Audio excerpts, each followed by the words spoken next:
আমার কলিজার টুকরা মুফতি আমির হামজা ভাই একটা গল্প শুনিয়েছিলেন। এক মাহফিলে গিয়েছিলেন, যাওয়ার পরে হঠাৎ করে একজন অন্ধ ব্যক্তির সাথে খানা খাচ্ছেন।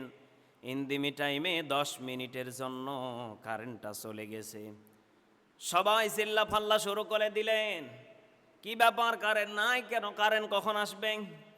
অন্ধ ব্যক্তিটি আমির হামজা ভাইয়ের হাত দুটিকে জড়িয়ে ধরে বললেন, ভাই 10টা মিনিট কারেন্ট না থাকার কারণে আপনারা সবাই মিলে চিল্লা ফাল্লা শুরু করে দিলেন, আর আমার জীবনে 40টা বছর ধরে কোনো বাতি নাই। এজন্য আমার কলিজার টুকরা বাবাজিরা যারা চোখের নিয়ামত পেয়েছেন, তাদেরকে আল্লাহ পাক বলেন, বান্দা তোকে কোরআন পড়ার জন্য, বোঝার জন্য আমি আল্লাহ চক্ষু দান করেছি। এ চোখ দিয়ে বান্দা তুই আমার কোরআন দেখবি, কোরআন পড়বি। যখন কোনো বান্দা এই কোরআনকে দেখে দেখে পড়ে, আমার আল্লাহ পাক বলে,